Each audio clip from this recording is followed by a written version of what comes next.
Yo guys, Spain is an incredibly flowing circuit with a wide range of corner types, and in F122 some of the corners have been reprofiled and changed.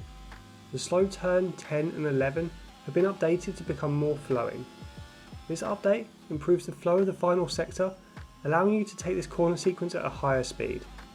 Although the tricky and awkward chicane of turns 13, 14 and 15 still remains, and somewhat ruins the flow of the lap. But let's take a look at the Spanish car setup at F122 and see what makes a good lap around this track. Starting off with the Aero Setup, Spain features a wide range of medium speed corners. A fair few of these are longer sweeping turns that require an incredibly stable rear end. You'll often find yourself accelerating through these corners while you're still applying steering input, so we'll need to ensure the rear end doesn't oversteer through these turns. Go with 27 on the front wing and 37 on the rear. This will be enough downforce to allow you to take all corners with good speed. If you want a little more straight line speed, you can lower this down to around 23 and 33, but be prepared for a little less downforce through the corners. Because of the long sweeping corners, we can run the on-throttle diff towards the higher side. I've still only gone for 78 on the on-throttle diff though, due to the slow and tricky final chicane. Getting the power down out of the last sector and onto the long straight is crucial to set up some overtaking moves. For the off-throttle diff, this follows our usual approach and is set to just 55. For the suspension geometry, this follows the same approach as a lot of other car setups in F122 and seems to be pretty much the quickest way. However, I have moved the rear camber further right and kept a little front and rear toe in the car.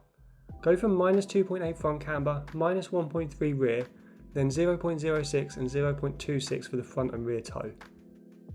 To achieve the most responsive car in F122, the best approach is currently to create a stiff front end and soft rear. This allows the rear of the car to adapt to the track and stay planted, giving you good traction. Go for 9 on both front suspension and anti-roll bars, then go for just 1 on both rear suspension and ARB. For the ride height, Spain is pretty smooth, allowing us to run low at just 3 and 4. For the brake setup, go for 100% brake pressure and 50% brake bias for the best braking performance. And for the tyres, I've gone relatively balanced here, with slightly higher rear tyre pressures for a little extra responsiveness.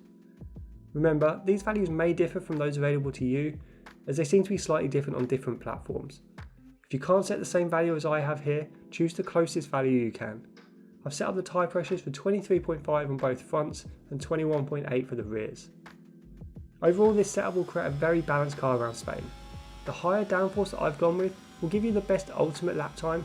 However, if you're struggling with straight line speed, you can lower the aero levels as I mentioned earlier. This will allow you to be fast on the straights, but it will make you slightly slower through the corners. Let me know how you get on with this track and this car setup in the comments below, and as always, drop this video a like if it's been helpful.